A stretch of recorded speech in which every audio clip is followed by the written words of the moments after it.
Welcome to UpYourStack Podcast. I'm your host, Noah Berk. I'm also the co-founder of OBO, an elite HubSpot solutions partner. Every week, we feature some of our favorite app developers who've either built their apps on HubSpot or have integrated with HubSpot, help you get the most out of your HubSpot tech stack. Today, I have an awesome guest, Anton, who's going to talk to us a little bit more about his app and what it does to help you get HubSpot faster. So, Anton, welcome to the show. Hi, Noah. Thank you very much. Absolutely. Let's just dive right into it. Anton, what does Import2 do? Yeah, sure. We migrate your data. Whenever you want to switch software, we help you to do that faster.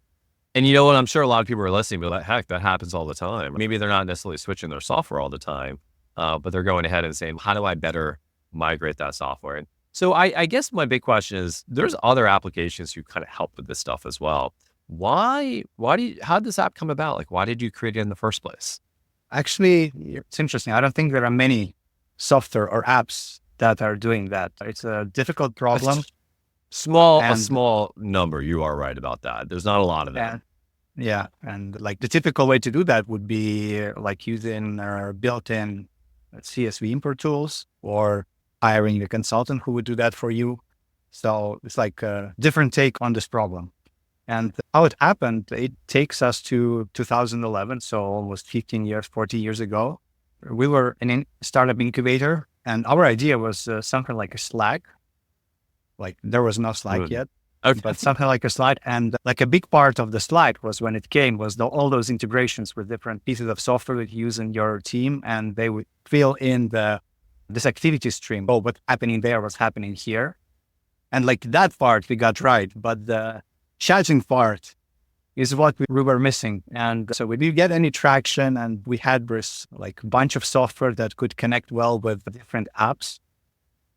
And we didn't know what to do. We were like entertaining any offer, anything. And just trying to make money, do something that has traction on it. That's a pretty typical entrepreneur story. And then by chance, we learned about this problem. Like one of our friends was PipeDrive CEO at the time. And on the height, he asked, we're having this problem, we cannot onboard people fast enough. Can you help us migrate people from Highrise to PipeDrive? And we were like, oh, wait a minute. That could be something interesting. We know this stuff. And we started from there. And it took us a little bit of time before we could make a contract with PipeDrive and start earning our money. Before that, there was this interesting story of us putting up the web page with 6 fields and big PayPal button and figuring out if anyone is feeling lucky enough to give us money before us building anything. So people were able to do this essentially for free. So it was almost like you're asking for donations in the beginning in terms of doing the migrations, or did they have to at least pay you to use the software? Actually, we didn't have anything. We just had this HTML page with 4 fields, like where you're migrating from and 2 or 3 choices there. Where you're migrating to, 2 or 3 choices there, and like your username, your password, and let's go. Pay us $1,000 and let's go. And to our surprise, like in a week or 2, somebody actually purchased that. And like the funny thing, I was for a couple of days on vacation, like hiking in Yosemite. And at the same time, we're like building this in the back end, building all those scripts to make this migration happen from Sugar to Salesforce for that customer. Wow. So that customer came to you for a particular use case from Sugar to Salesforce. It wasn't like you even had it. They're like, here's $1,000. Figure out how to make this happen. You're like, got it. Let me go ahead and build this one-off for you guys. Yeah. But right from the beginning, we thought, we don't want to build a consulting agency. We want to build like a product company. Like it took us a while. And they were we moved in different directions. Yes. But like the vision was always the kind of from those scripts, we gradually built up the software piece. And where is this traction coming from? You guys have been around for quite some time, obviously 2011, almost 15 years, 14, I guess 13 if you do the math for everyone out there. But where does this traction come from? Is it generally coming from the individual software companies who are recommending you to their clients as a tool to use to import the data? But how are you guys gaining traction in the marketplace? So the main part right now is like our customer are SaaS vendors. And for them, we solve the problem or onboarding their customers and helping them grow, right? Like the more customers you get, the better you grow. If you have some barriers, like data migration is a barrier. We're removing that barrier for them. And that's like, they find about us. That's like PipeDrive would be like the first, our partner would be the big place where competitors would know about us and they would study and they would think if that's something that they need, and also they find that they do, and then they reach out to us. So that would be one channel how they find us, but also Google, normal people, organizations who are facing this trouble of, okay, I need to migrate to HubSpot. Like I want to use HubSpot, but how do I do that? What are my options? And among the agencies, among the those guides that allow you to migrate manually with CSVs. So what you're seeing is this is a great use case if you have a traditional CSV you want to download and upload into the new system, but you guys have just made it a more simple process. Is there a particular type of client who you hear maybe does it matter how many records they have they're trying to migrate? Does it matter how many objects they're trying to migrate? Does it matter the size of the team? Is there a sweet spot for Import2 in this marketplace? I think any organization actually, any organization that previously used a software. So if they were using CRM and it doesn't satisfy their needs anymore, then like they are a customer, and it actually doesn't matter amount of the records. Obviously, like if it's like you have full of clients, then like the whole migration thing isn't a migration for you. You just like start doing the same thing in a new software. But from there, what we are seeing is every organization just want to do the thing that they're best at, right? Nobody wants to pause the business thing and okay, let's now like figure out the data structure of sport.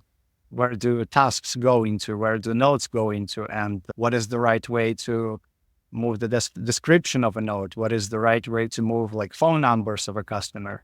It's a lot of details, a lot of step-by-step execution, and very error prone. And we solve that. And in matter for smaller customers, even in matter of minutes, you would see your data already in HubSpot. For larger customers like ours, comparing to weeks and months of diligent planning, if you're doing it the other way.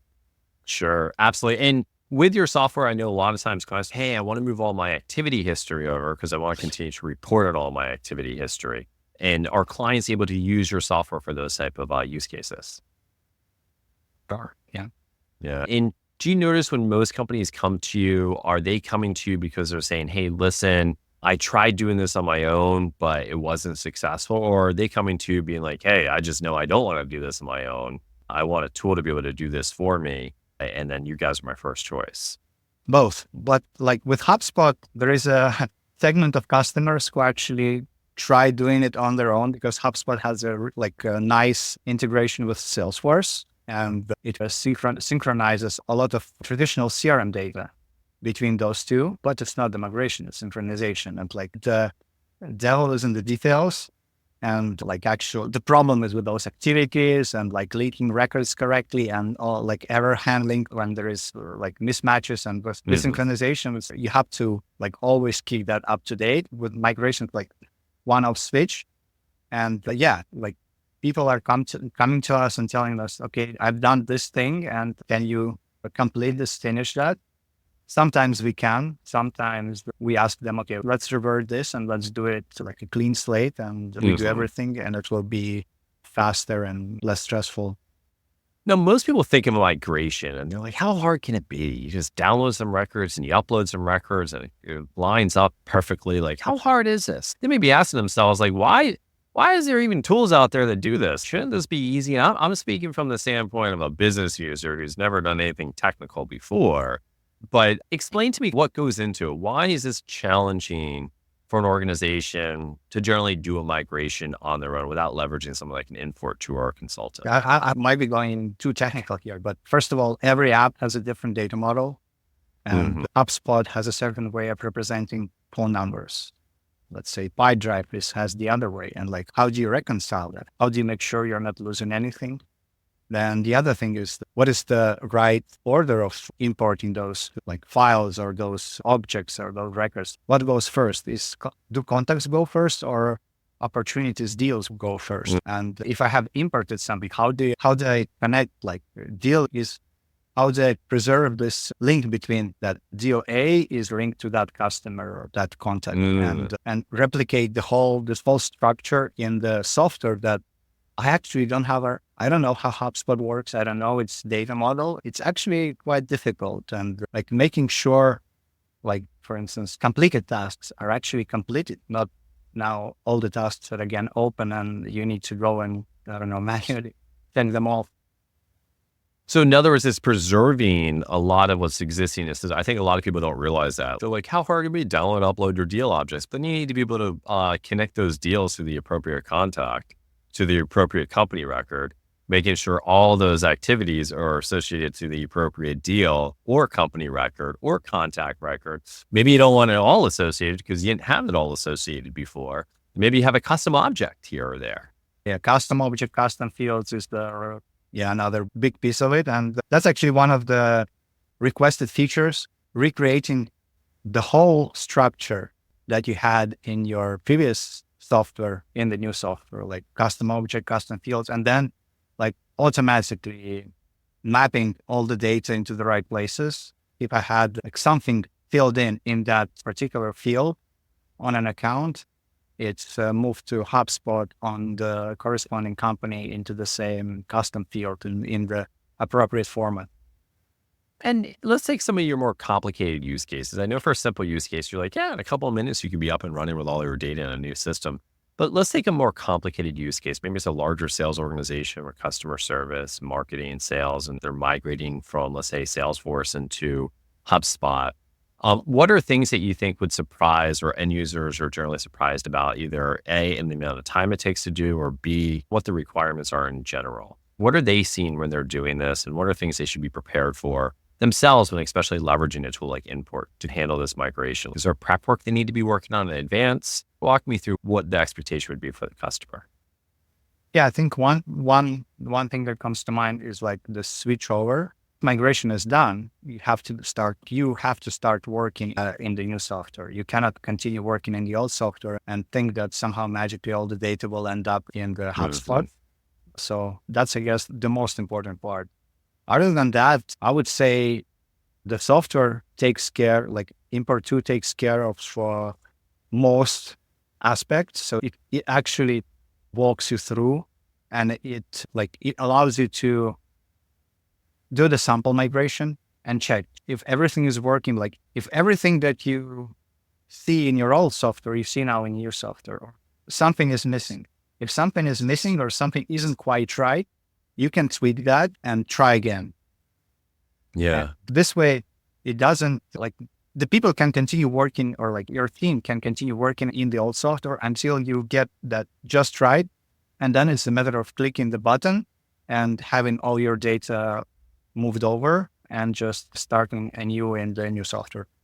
Do you generally recommend a particular time to do it? Try it over the weekend or at nighttime? When do you generally recommend the clients kind of think of that crossover switch over? Logical would be doing when it's a little bit of downtime, especially when we are migrating between help desks. So it's like with CRM is a little bit simpler because there is like this real-time component, or inbound outreach is limited.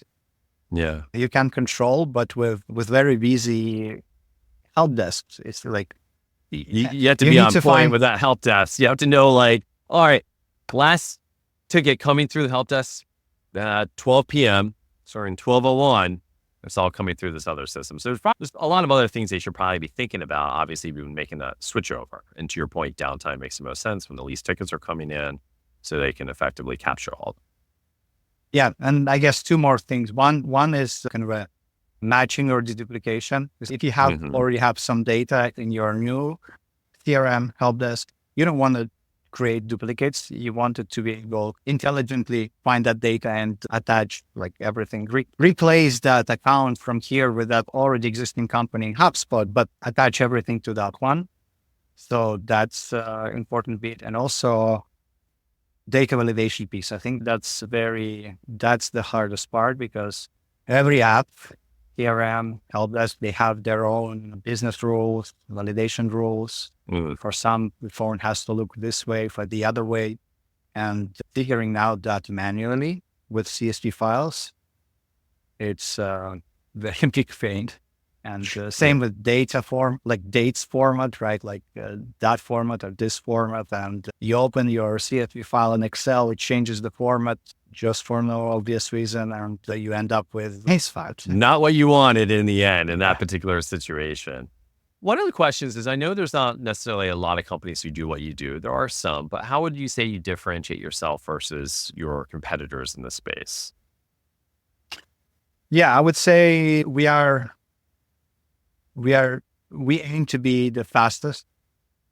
We're fast. We don't want you to spend every unnecessary moments making any decisions unless you want to. If you want to, you can go the whole path of controlling everything.